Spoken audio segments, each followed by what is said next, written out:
Hello and welcome to Duck TV Sports. I'm Mitch Reames. And I'm Emma Childs. This past weekend was upset central. First with Ronda Rousey getting knocked out, then Oregon and the Arizona Wildcats both ruining the Pac-12's chances of getting into the playoffs.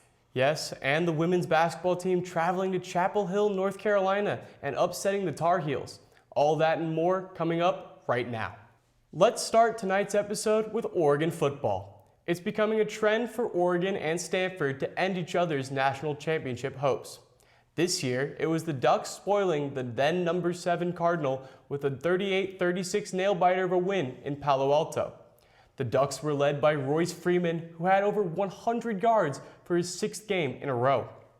Order has been restored as the Ducks are now ranked 23rd in the AP poll. With this win, the Ducks kept the team's Rose Bowl hopes alive.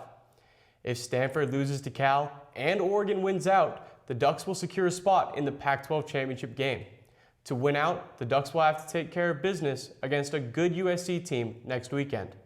What was once a highly anticipated game in the preseason is now a lowered AP-ranked matchup between the 23rd ranked Ducks and the 22nd ranked University of Southern California Trojans this Saturday. USC is 5-2 in Pac-12 play with a 7-3 record overall, which mirrors the Ducks' current record. USC has lost not one, but 2 linebackers in Cameron Smith and Lamar Dawson to injuries. The Ducks look to take advantage of this loss and come away with a victory Saturday at 12:30 here in Eugene. Upset weekend continued in full force when Oregon's volleyball team went down to LA to play UCLA and USC. The number 1 Trojans still have the Ducks' number as the team dispatched Oregon in 3 straight sets. The following day, the Ducks salvaged the trip to the City of Angels by beating the number 9 Bruins in 5 sets. The Ducks were led by Martine Bettendorf's 15 kills. This was the first win over a top 10 team for the Ducks since 2012, and it increased the Ducks' record to 13-12 with Oregon's next 4 games coming at Matt Knight Arena. Now, it's not crucial that the Ducks win against Washington State on November 28th and Washington on November 20th. However, the Ducks must win 2 of the last team's 4 games here at Matt Knight for the team to remain postseason eligible. If the Ducks volleyball team can make it to a postseason, it will be the team's 5th straight appearance. Now switching over to women's basketball, the Ducks started the season on a high note with an upset win over the number 22 UNC Tar Heels. Jillian Aileen, who is the Ducks' returning All-American, had a great game as she scored 12 points while pulling down 13 rebounds. She also hit a clutch free throw to put the Ducks up 2 at the end of the game. Hailing from Las Palmas, Spain, freshman guard Maite Cazorla had a dazzling debut as she finished with 9 points, 9 assists, and 4 steals. With this upset win, this season so far seems to be a different one. Reporter Andy Tenosa will give her preview on the upcoming women's basketball season. Andy?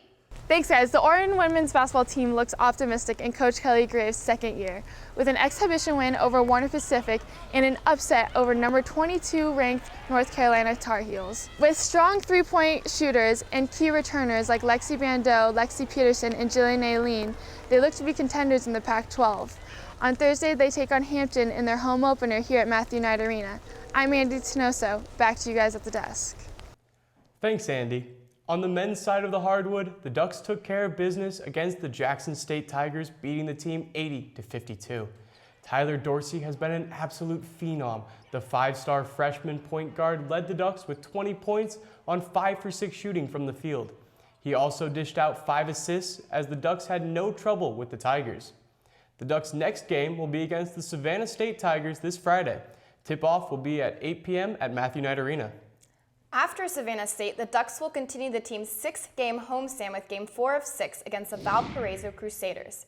The Crusaders look to return back to the NCAA tournament in March. Tip-off is set for 3 p.m. this Sunday. Mitch, what's next? After Valparaiso, the Ducks will catch a break against the Arkansas State Red Wolves, who are coming off a loss to Southern Illinois Edwardsville. This game will take place a week from today. The Ducks will end Thanksgiving break with its last home game before heading to Las Vegas.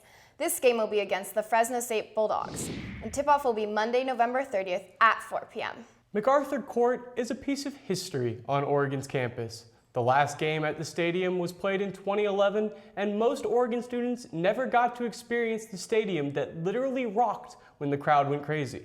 Stephanie Lovell has more on the transition from MacArthur to Matt Knight. MacArthur Court, the former home of Oregon basketball, where seating sold out and historic events took place.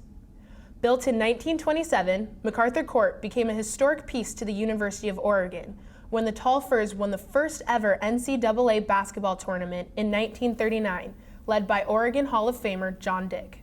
Craig Pintons, the Senior Associate Athletic Director, discusses the legacy of the court. Matt Court is obviously a very important part of our history. And any venue that you play in for so many years, I mean, it was built in 1927. There's a lot of history in that building. Be UCLA, the Kamikaze Kids, all of that history doesn't just disappear. And regardless of what happens to the building, that history will always be there. We'll always find ways to honor Matt Court. But when the Ducks said goodbye to MacArthur Court as their home, so did their home court advantage. The 5-year-old Matthew Knight Arena struggles with attendance numbers from students and fans.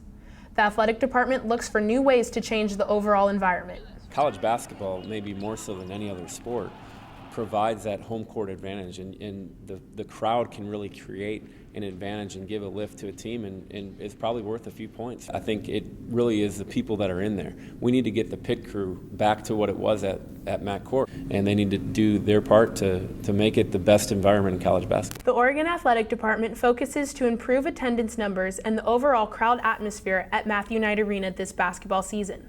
Reporting for Duck TV Sports, I'm Stephanie Lovell. Back to you at the desk. Thanks, Stephanie. Now that wraps up for this week's episode of Duck TV Sports. Make sure to check out our website for news, articles, game coverages, and more. And follow us on Twitter for updates on Oregon sports.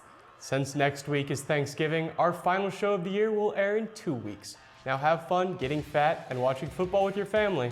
Signing off, I'm Mitch Reames. And I'm Emma Childs. Have a happy Thanksgiving.